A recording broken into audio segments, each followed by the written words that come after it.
Hey everybody, Rodamon here. Thanks for tuning in to Oxygen Not Included. So last episode, we were working on the air conditioner. That's basically all this is here. A one giant strange air conditioner. We were also planning on the last launch that this rocket is going to be capable of. So if we take a look, I can go only as far as the 30,000 kilometer rocky asteroid before I'm going to have to redesign it to store more fuel. So it is currently refueling up. 832 is what I calculated. Let me double check my math because that was from last episode, and well, do I trust my previous self? Ooh, I don't know. Probably.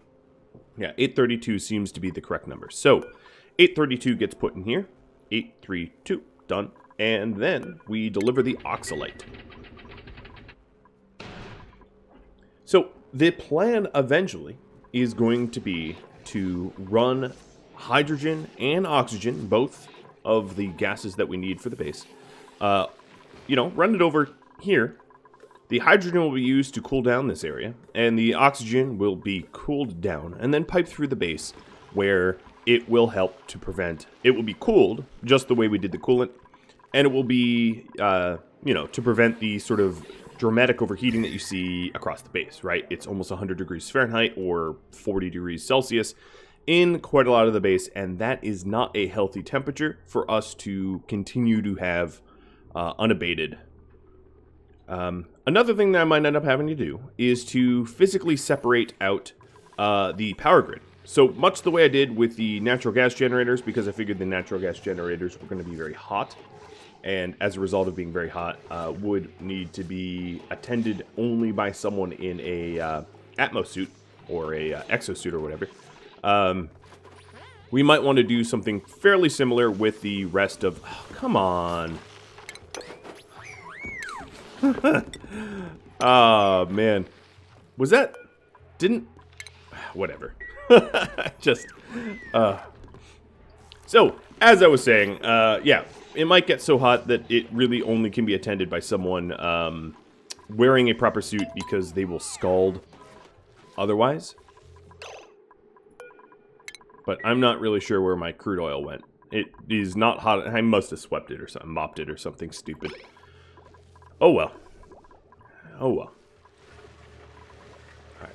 If we take a look at the hydrogen that is in here, as it is pretty hot. The coolant that we have is doing double duty because it is trying to cool down these natural gas generators and then also trying to cool down space. So we've added a whole bunch of additional cold to it, which could be a problem. It looks like this was fueled up, no problem with the oxalite. We'll be making oxalite again as a result. All right, let's assign sine curve to the rocket and have him underway. The further you travel in space, and this should be obvious to probably all of you, the longer the mission will take. So 30,000 K missions do take significantly longer than the 10K missions, as honestly they should. It is a further distance and the propulsion is the same, so it should take longer. But here we go. Is this sine curve? Yes, this is sine curve. Retract the gantry, and 30,000 leagues into deep space we go. Good luck, sine curve, on your beautiful mission. Hopefully, you'll return with an artifact. Now, if you take a look here, the rarity of the artifacts haven't really changed so far. As we go further and further and further, the rarities do improve sometimes.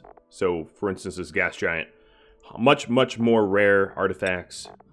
You keep going further, as you can see, the rarities do change. So we haven't had access to like super awesome artifacts yet, but that's just because we've been keeping it safe and staying near home. So I did mention that all right, let's see here. I am going to need to run probably 2 Igneous oxygen pipes. I don't want them to significantly change the I don't want them dumping their heat anywhere they don't belong. So this is going to be a little bit of a project, but as you can see, the game's like, hey, you're at Igneous. You can't construct this. That's fine. I can go mining for it. It's kind of not a problem. The easiest access to Igneous would be down below in the hot biomes. Because there's a significant amount of Igneous down here. There's also a lot of natural gas that I must have had a sour gas event. Yeah, this crude oil is probably getting close to... You know, honestly, I'm not even quite sure.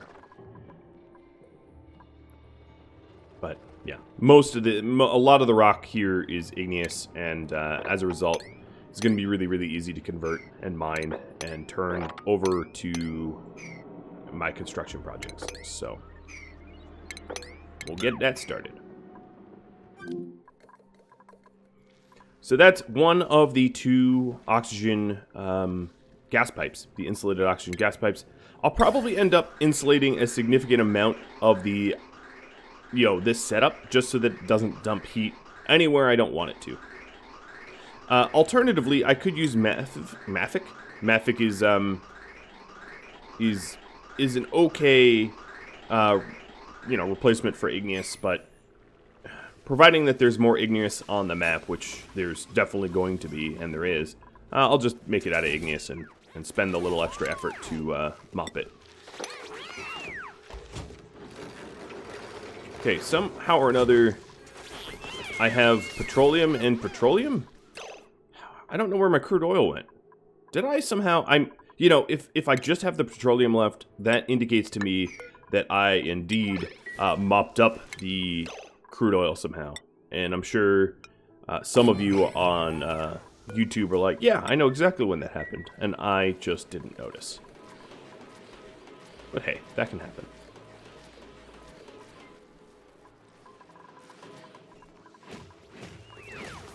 Okay, we'll get the airlock set up again. It's not all that necessary because honestly, the vast majority of the outside here has been treated. And by that I mean I have gone to great lengths to remove slime lung. I mean, yeah, we have pockets of slime lung here or there. Of course, the moment I show you, hey, look at all my great efforts to remove the slime lung from the asteroid, the first thing I look at is a big old pocket of slime lung. But I've gone to pretty good lengths to remove slime lung where I can, and as a result, it's not too dangerous to not have an... Oh god, that's a lot of crude oil. I was going to say, it's not too dangerous to have a ton, air flow through here, because I do have my Buddy Bud up, and I do have my airlocks and my ore scrubbers and my sinks. I really don't think there's going to be much of an issue there. So this is a sweep-only petroleum, so that we can just use the petroleum that fell on the ground. And... Lop. There it is. Actually, I think I need to be careful about what I destroy here. Alright, well there's the airlock once again. And hopefully this time is not going to be, mopped up or whatever happened to it. I don't even know. Taking a look at the space mission, as you can see, it's an 8.2 cycle space mission. That's definitely longer than the ones previous. This is becoming micro pressure, or whatever you want to call it. So we're almost done vacuuming out this area. As you can see, we have a auto sweeper with access to a storage bin. And we have got gas reservoirs to hold oxygen as it circulates. And if we take a look... we have almost none of our insulated gas pipes. That's okay. Alright, the other thing is we're going to have 2 of these. So you know how expensive one was in terms of Igneous. Well, we're going to have 2 of these running in parallel. Because why not?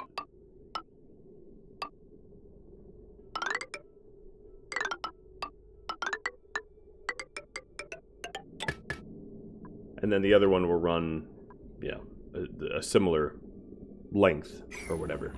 I probably not have it connect yet, because I have to figure out exactly how I want to do that. So, Operation Igneous, huh?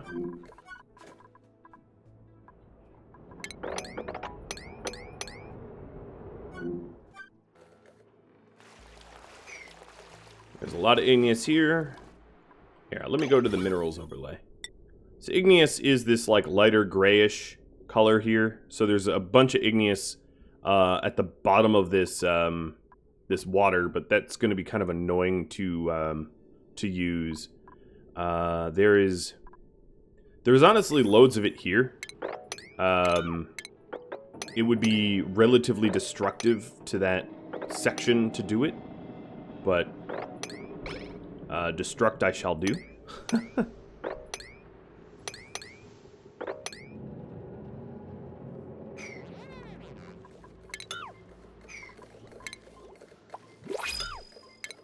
That's interesting. Oh, that deodorizer was set to destroy. I just couldn't see the symbol. More gold amalgam. Only to remind me that my promise to tame a volcano is still hanging over my head. Okay, so this bad boy is dormant for 44 days, cycles, whatever you want to call it. This one is not dormant until for 55, so I am running off of one geyser right now. For better or for worse. Okay, we still have a little bit of micro oxygen, and then the other thing that we have to do is this hydrogen line. Well, it needs to make its way over to us, and until I get more igneous, that is just not going to be happening. So I guess I'll let my duplicants do a whole bunch of mining. It is funny how much like random natural gas that I have accidentally liberated around. Totally unintentionally.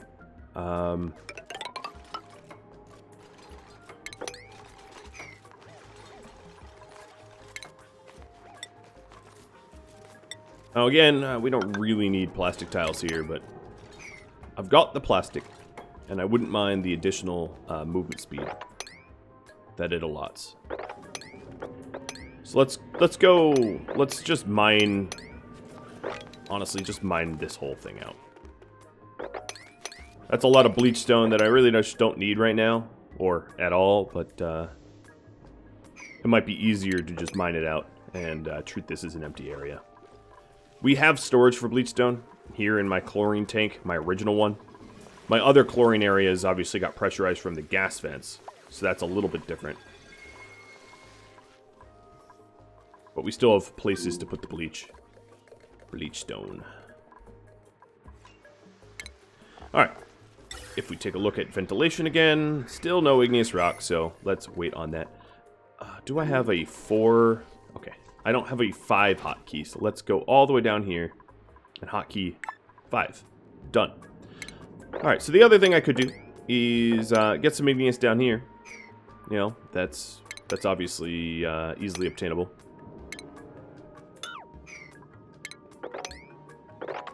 Just sort of strip mine down below. It's hot. It's going to be really hot, but it comes with its benefits. Hey, the pipe is blocked. Oh, yes, it is. Yes, indeed it is. I'm going to high priority mine here. I essentially, and this is probably where this water came from, that we haven't been pumping out this overflow. But with this mined out, this will sort of settle out. The concept is, if I ever, now there is some crude oil in here, but if I ever really needed a lot of water, having the cold biome sort of melt into a pool at the bottom, you know, does benefit me in the long run.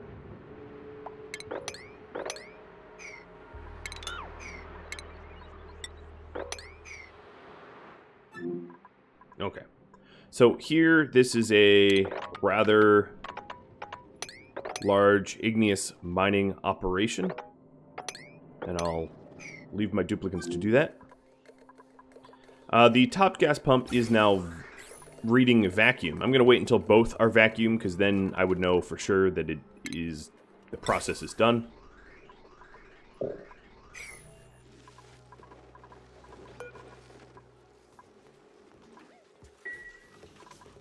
Got my... Oh, let's change the head for the day. I don't like that one. Just... Yeah, there we go. Just keep changing it. How our sculptors have made a statue of many faces, I do not know. But I benefit from it. Okay. This project is... It's in... Yeah, it's taken a bit. It's taken a bit. Duplicants are just like, I don't know about this. Okay. That's fine. Yeah, I know that the air conditioning is going to be a big problem. So, ultimately, if you're wondering what my plan is, I'm planning on routing the oxygen around the base pretty much using the same network I have now. Maybe rerouting it a little bit, because obviously it has to come from here. And it's going to be very cold oxygen. That's what I'm hoping. To offset the fact of many, many, many cycles of very, very hot oxygen, because I can always change the temperature of the oxygen in the setup. Once it's all set up, I can always say, oh, you know, instead of like 40 degrees Fahrenheit oxygen or nearly freezing oxygen or whatever, you know, make it a little warmer, make it a little warmer. That's very, very, very easy to do once you have the, you know, the setup for it. And that's more or less my plan. My plan is to have very, very cold air piped through, so that my my duplicants, you know, all of the areas that have been getting, you know, colder or hotter and hotter and hotter will finally have some relief. That's the hope.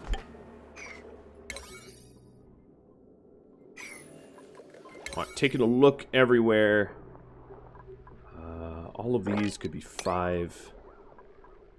I don't really... My K-Cows have been going up, so I don't really need to focus too much on the K-Cows. Okay, this water...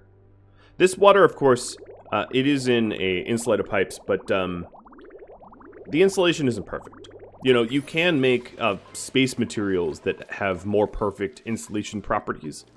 I haven't made that and don't have access to that quite yet.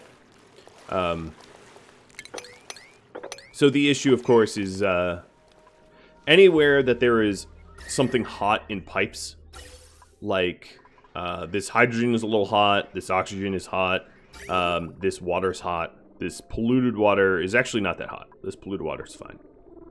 But you know, I might not want this polluted water, actually. You know, do I really, really want like a random thing of polluted water in my base?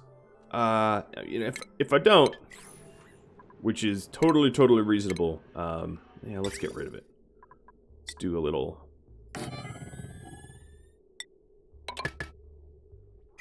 Just build that. Get rid of all this blue water. So, the idea is I want to be careful about the temperature and the amount of liquid or gas that is flowing through the base. I feel like I constantly break down this radiant pipe here, and it never breaks. Okay, I watched it break this time. Be gone, pipe. And that way it won't hamper my efforts to keep the base clean of heat-polluting inputs. That is a very convoluted way of... I want to keep things cold. Maybe I should just say, I want to keep things cold. That'd be a little simpler. Alright. This is all reading as vacuum. So if I take a look at the gas overlay... Oh, there is oxygen down below. There is... I mean, a little bit of oxygen is not going to kill the setup. But What I might end up doing is just deconstructing some of these farm tiles. I'll put them back eventually, just to let flow more easily from bottom to top. In fact, it would stand to reason adding in airflow tiles here in lieu of my insulated tiles. The airflow tiles will allow the gas, whatever gas down here to equalize and flow around more easily. So let's 9 that. And if I go to the gas overlay... No, interestingly, I am getting vacuum. Oh, were these gas reservoirs... No, contents none. I don't know. I'm a little confused, but whatever. It looks like it's fine, so we will set that up.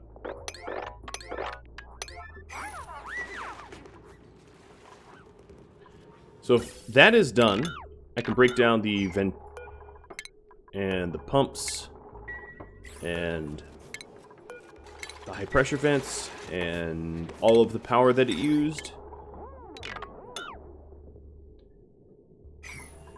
And get it ready to receive oxygen to chill. Which has been the issue, just trying to have... Alright, so here's... Obviously, I have a lot more igneous rock. As you can see, my igneous amount is back up into the tons. Okay.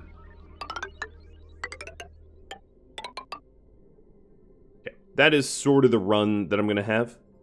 New printables. Reject all. I don't really want any of that. I know I could make barbecue out of the hatch, but I don't care enough.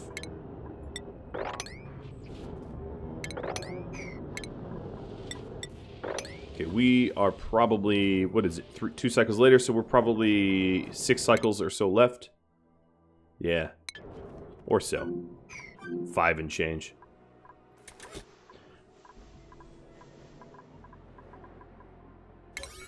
I'm going to give my duplicants a gentle push,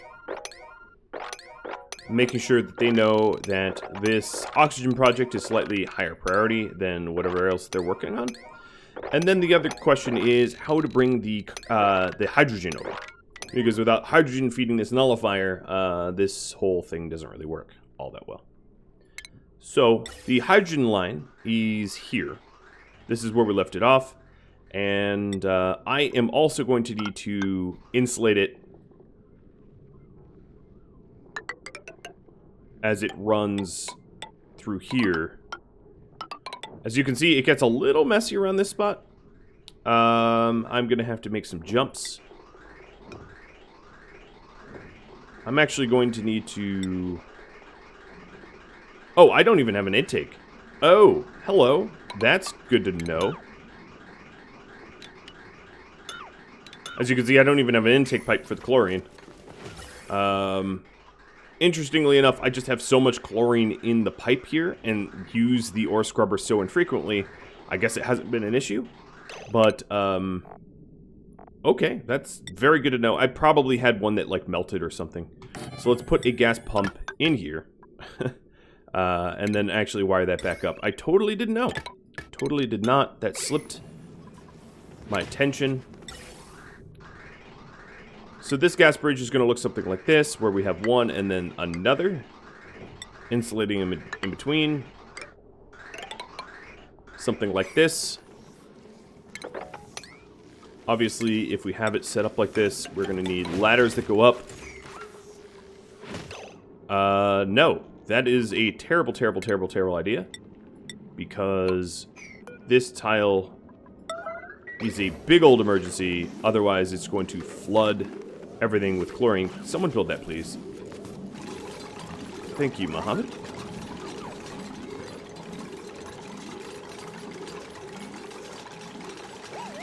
Just a little leak. Just a little leak. Alright, there we go. That's better.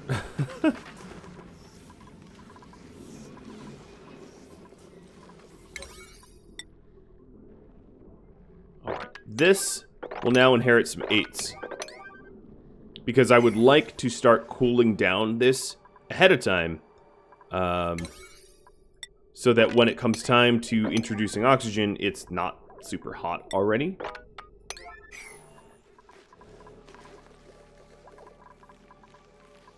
And this chlorine will settle out eventually down here into this layer. As you can see, there's multiple layers: carbon dioxide, chlorine, natural gas, oxygen.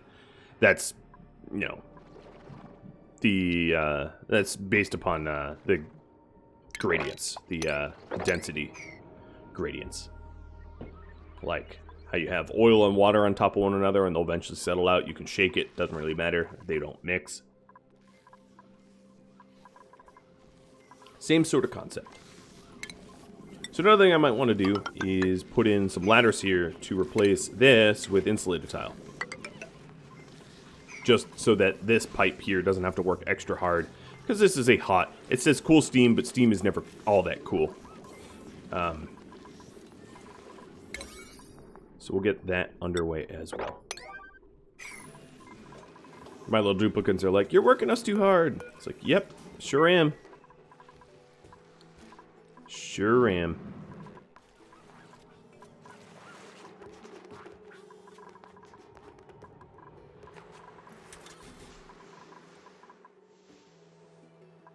I'm actually surprised at the severe lack of progress on the... We don't have to break that down. There's the severe lack of progress on the sort of ventilation pipes here. I mean, I didn't think it was going to be made in a day, but we really have not made that much progress, to be honest. You know, if we take a look at the ventilation pipes, it's a very, very, very short run that actually got constructed. So this will take a while. Unless I crank it to like a bajillion priority. And then remove everything else off the priority list. Okay, there we go. Now, ooh, hydrogen's already moving. Oh, because of the bridges, yes. And then it's going to stack here. Alright,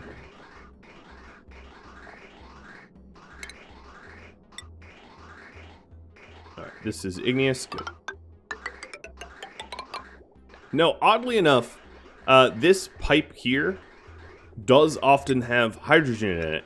So the hydrogen is really going for a long run. It's going for a very long and strange run, going around my whole base multiple times. This is just how things evolve. Actually, I think at this juncture, we should hop over and not go into the electrolyzer, because the electrolyzer room itself is uncomfortably hot. And now all we need to do is head eastward to... And we can also work backwards. Much like it is with a maze. You know, when you're trying to do a maze, sometimes it helps to work in the opposite direction. Now, normally, as you all know, I don't like putting pipes side by side like this, because it's impossible to gas bridge them. But in this instance, you know, I'm just doing it. So we'll probably pick up the hydrogen maybe here, like this, and then send it over. Oops, like that. And all I have to do is connect this pipe to here, which is relatively simple. So now, just dig up this area here, and we're good. We're golden.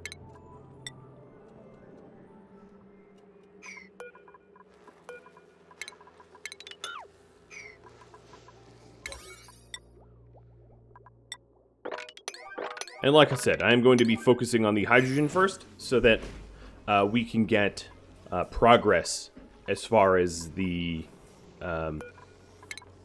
sweep that slime. We can get some progress, you know, as far as the cooling down the area goes. And how much hydrogen do I have? I have a lot of hydrogen right now. My hydrogen... My natural gas is dropping. And I'm actually going to try to hit equilibrium for one geyser. So I'm going to disable 2 natural gas generators and start relying a little bit more heavily on hydrogen. There's also the obvious solution of ethanol. I have just a ridiculous... I have tons and tons and tons of lumber now.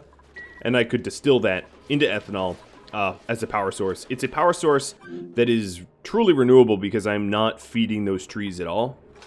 And as a result, it would be very, very... it's a very easy solution to just start refining the lumber. I'm just trying to work on one project at a time, because if you try to do too much at once, you end up doing nothing. As I'm sure a great many of you are well aware. Alright, so the hydrogen line is now prioritized highly. And I might also... Okay, so this here I will construct. I might also add... I don't have any igneous left. There we go. Just to make sure that we have chlorine at the ready. Who's starving? Oh, Muhammad's starving, and he's on the can. I think he'll be alright. He's not too far from food. It's not that we have a lack of food, it's just... He was probably hungry and on the toilet. He was like, I need food now. It's like, well, you should have planned your day out a little bit better, I think.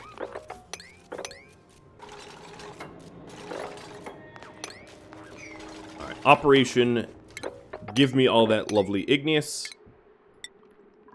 I'm sure there are better spots to get Igneous than what I'm doing right now. But whatever. I'll just tap where I can, what I can.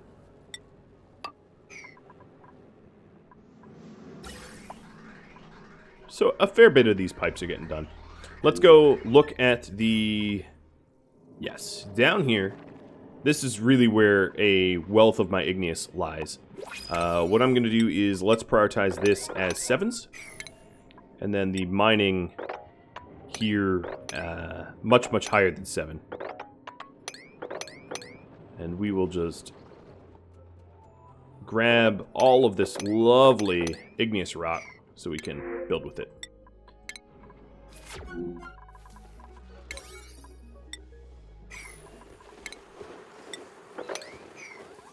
Alright, my space mission is almost wrapped up. Let's take a look at the dock. Ooh, yes.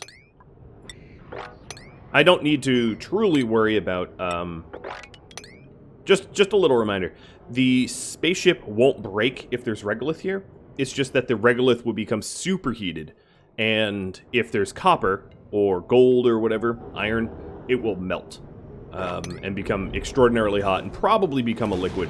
So that's... for that reason, it's why I try to clear this out. Because I don't want the engines of my rocket adding heat to things I have to eventually clean up.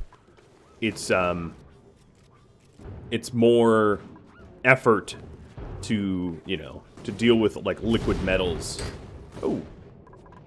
I think some of that even got destroyed. Some of the regolith just went bouncing off to the right and just sort of disappeared. Now, the other issue is I think that this rocket is going to come home in the middle of a meteorite strike.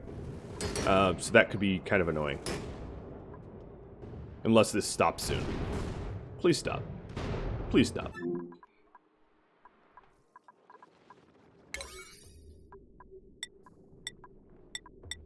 I'll give all of these the big old 9, just so that we have a lot of igneous to work with. Oh, and more. Now, regolith is far less annoying if the rocket superheats it than the metals. The metals are what's annoying because, I've already demonstrated once, turning the copper, I think... was down here, maybe we swept it up, but turning the copper into liquid copper and then having to dump it and, like, you know, it's not ideal. That's all I can say. Alright, so the space mission is complete. Here comes the Dazzling Artemis. The Dazzling Artemis, oh! Well, that sucks. Mr. Space Scanner. Okay, so the reason that happened, if I was to do an autopsy of, well, that sad nonsense, the reason that happened was all of my other space scanners were, they had no vision. They had no scan quality because of the meteorite strike. And if I was a more experienced player, I would have noticed that, oh boy, the Artemis is coming home, I better open these doors manually. What ended up happening was because these space scanners they weren't scanning, they were covered because of the meteorite strike. This space scanner didn't know that the Artemis was incoming, and I got walloped and my bunker doors got destroyed. Now, there is some steel, as you can see, from the bunker door. Like, it didn't destroy everything.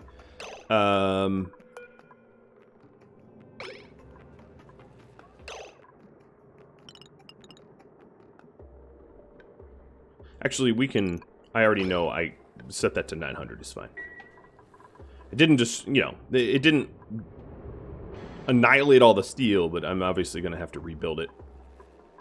And, yeah, that's not ideal. So, it's going to be a little bit before I can retool my rocket for another space mission. So I'm going to let Sine Curve do more unique cargo research. And design this rocket for a 40K launch. So, the 40K launches, why I have to retool the rocket? The 40K launches are going to require 1,098 kilograms of liquid fuel. And as you can see here, my maximum in one is 900. So I'm going to have a second fuel tank with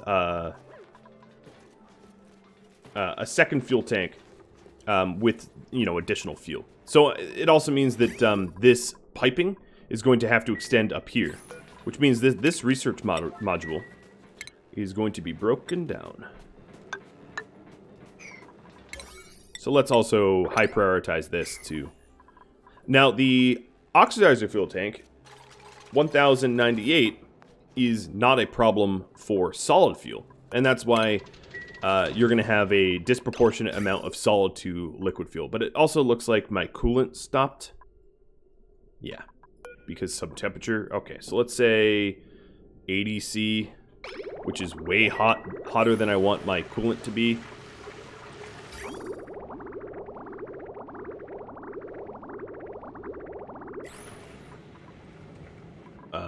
And this is as a result of trying to cool down my natural gas jennies. Yeah. That we're producing a lot more heat. So, if I create another liquid fuel tank, boom.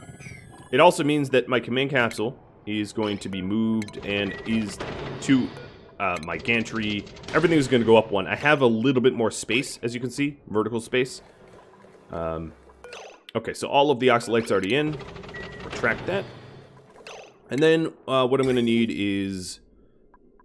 Okay, this is Igneous. Great. God,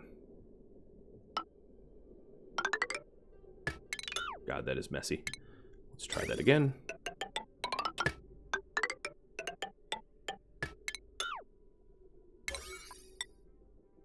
I'm going to need to feed the top tank too.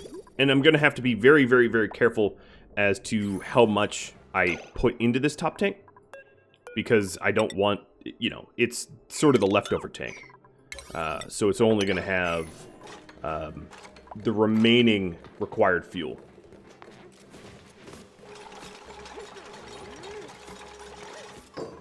So for now, I'm going to set it to 0. So no one fuels it up. And then the gantries just allow you to remove fuel from it if you overfuel it. So the gantries are just... That's why I'm using the gantries. Yes, so this is sort of the refueling path I'm going to want. And then for automation, make sure to be steel only. If you're not using steel, it's going to melt. And then the other thing is power, because we'll need to power up this gantry too.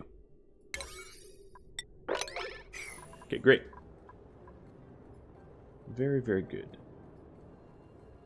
So we're going to be going a distance of 40k. Let's take a look at the star map here.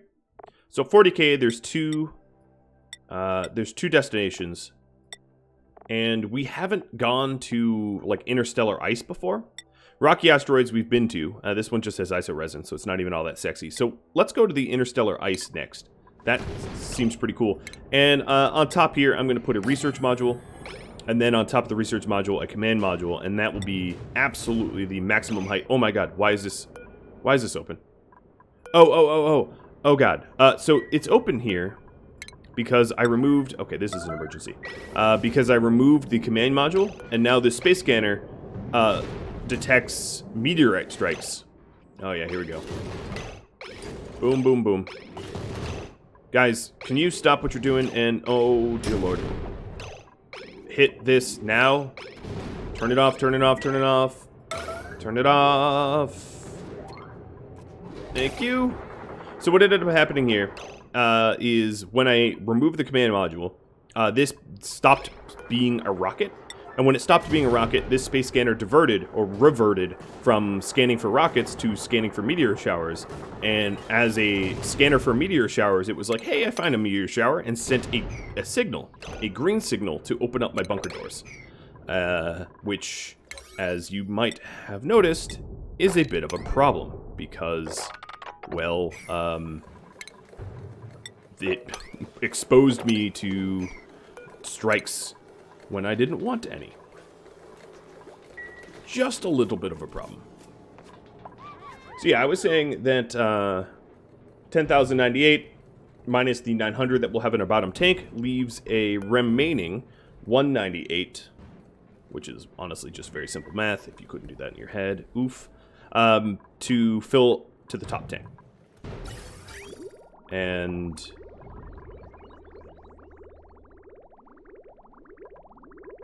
we're just waiting on the remaining... Yeah, we're just waiting on the remaining pipes here to be made. Wow, that strike! I'm glad I got the doors closed when I did, because my goodness, look at the buildup. That would have been real bad. Surprise is idle. That means he's stuck. Yeah, I got you. Okay, thank you. Thank you. No, no, no. Really wanted him to continue.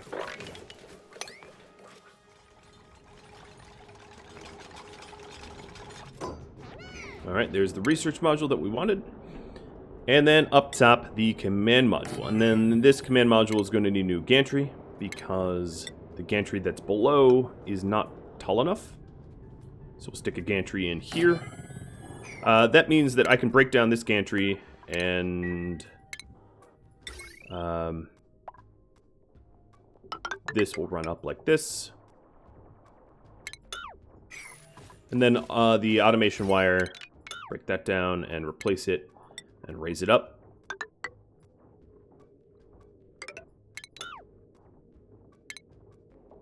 Signal switch. And then just to make it nice, we'll put the mesh in there as well. Okay, high priority there, and high priority on the ceiling here. So if we take a look, this has 198, this has 900, this has the combined 1098, netting me all of the required fuel to make my 40k launch to interstellar ice. So that I am excited about. Now, retooling that rocket probably means that, yeah, this has become stagnant in our progress here.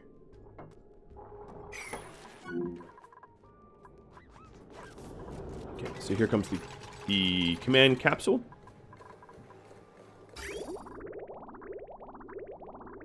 This, some of this petroleum here is ridiculously hot. I probably, as a result of all of those strikes, generating a lot of heat. Yeah, they generated a lot of heat. And our robo-miners are... they're hot. Now, there's also the possibility of just removing the robo-miners entirely. Or the, not the robo-miners, but this sweeping. The sweeping isn't all that necessary. The reason why we've been sweeping is so that we can just have, like, an infinite regolith storage here. As you can see, it's just tons and tons and tons of regolith all the way down. So that we could clear, you know, our launch bays and stuff like that. Okay, astronaut assigned, missing Atmos suit. You'll find the Atmos suit, I'm sure. And then I'm going to enable this scanner now that there aren't any active strikes. And we will launch as soon as this stuff is moved, swept. I don't want to be adding any unnecessary temperature to it. Alright, I want to check in on the coolant here. So the coolant is failing muster here because it is boiling hot. It's like boiling temperatures, so that's kind of a problem. And then how's my power grid responding? Okay, so the power grid is also very, very sad, responding with half the natural gas generation that I normally have. We are using coal. Coal's fine. I'm not thrilled about coal, but it's fine. The reason why coal's fine is I just have a ridiculous amount of it, so... Alright, what is going on with my Atmos suit?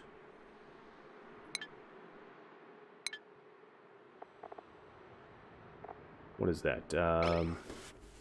Clothing. I've got some Atmos suits. I just need to use them. Okay, whatever.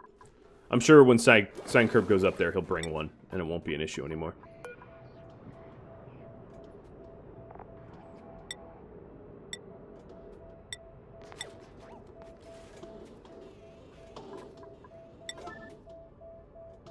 No, he was actually inside. I think he left to go grab an Atmos suit. It's a little strange. I'm not really sure why that's happening. But he should have an Atmos suit now.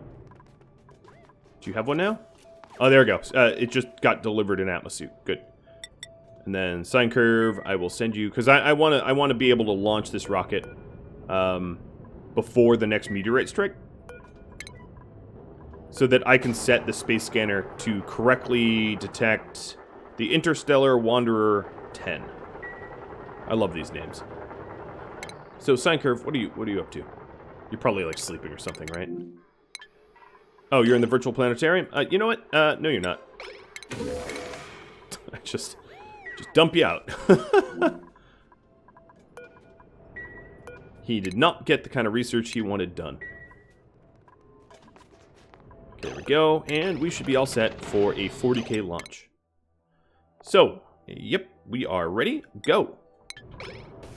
Go, my friend. And then this space scanner...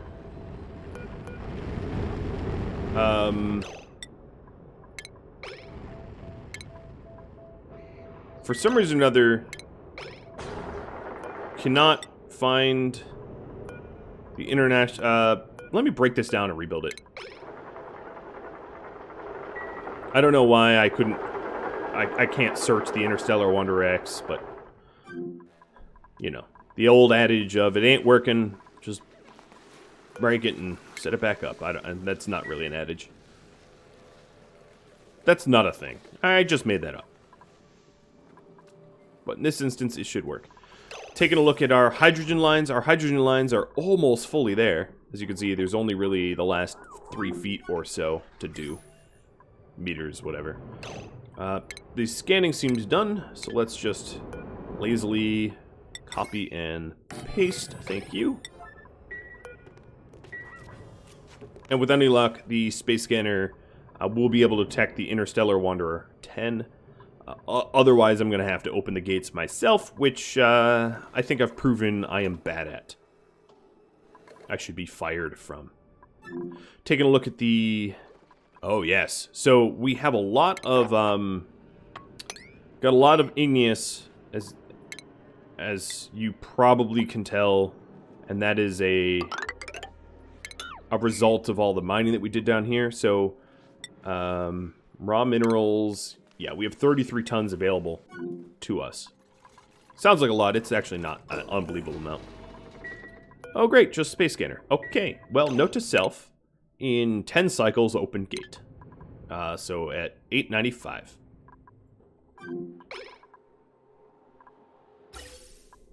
The other thing I want to do here is to, and this is going to waste a lot of, well, not waste, but it's going to use a lot of hydrogen, is I want to hydrogenate, sounds wrong. I want to add hydrogen to this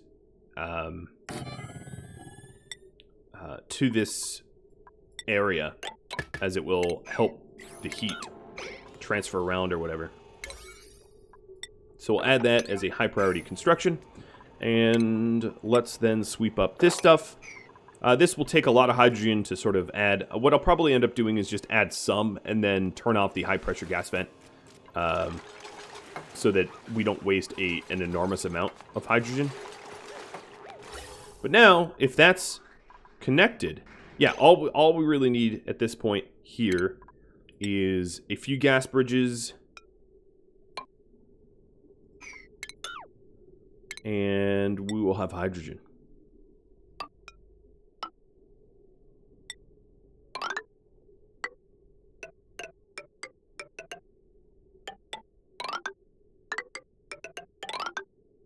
So that stretch of construction is just the last of it.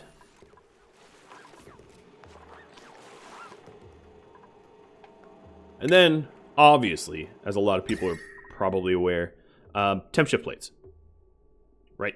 So I think what's going to be most important is something that connects the, if we do end up having,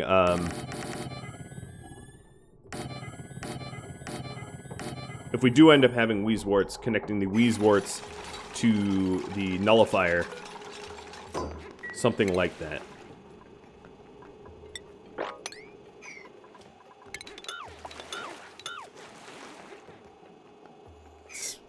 It's not great, but it will do. That's just how I'll set it up. All right. Do we have hydrogen yet? No, we not yet.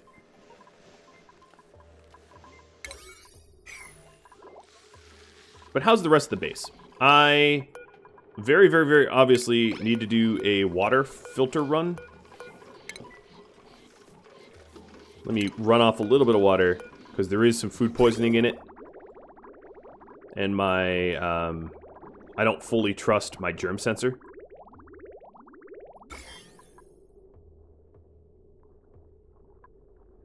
It worked this time.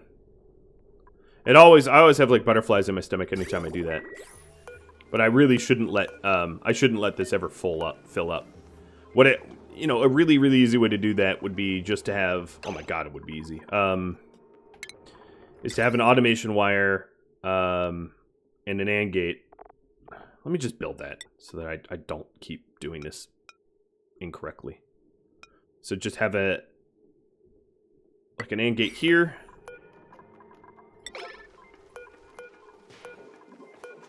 Alright, this water is now purified.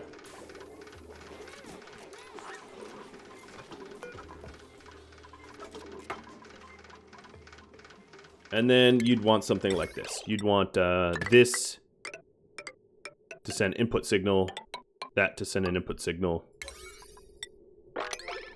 Just so that this liquid reservoir, the high threshold should just not be full.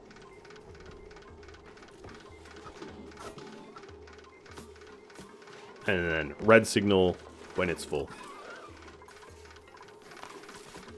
Oh, and you know, this needs to be an OR gate. Oh no, it could be an AND gate. AND gate's fine. Okay, we'll get that done. We are dumping all this water out, but this will just stop it, my water filter from actually being physically full, and then as a result incapable of properly cycling the water for filtration purposes, which in the long run is pretty important. So we finally started to get hydrogen pumped to this area here. That took a good long time.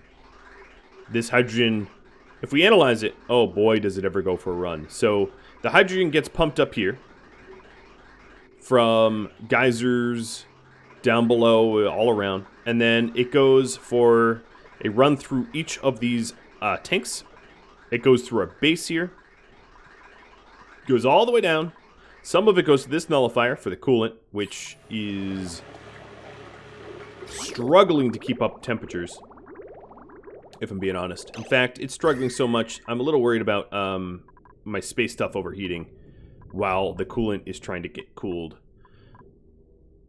And then the other hydrogen, of course, will run through these pipes all the way down, making a nice circle around the base. Because it's funny, some of it originates here, right? Obviously, this is a geyser. Some of it originates here, but it has to travel all the way around my base like crazy to eventually get to this nullifier. And the reason why I didn't tap this geyser, because obviously I could have just put like a pump here and had this split off. I wanted this to have a steady flow. So, in other words, I wanted this to feed off of my my storage tanks up top. Because if I just had one geyser feed to it, what would end up happening is that if and when the geyser went dormant, this would go dormant, and then my air conditioning would turn off. So, in my opinion, it was worth the extra effort, because obviously it was a considerable extra effort. It was worth the extra effort to make sure that this is fed by my entire reserves and not just one geyser. So that's why I did that. If you were wondering. I just thought it was important. The oxygen pipes are nearly done too. That's good.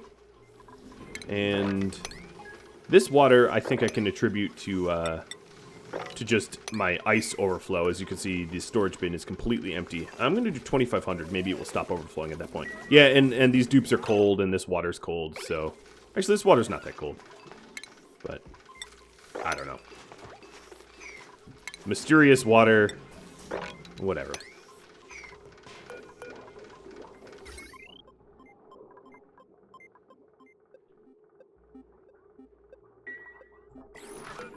I'm going to turn this off, even though this is pure water, because I am setting this lineup. And I just want to make sure that everything's on the up and up.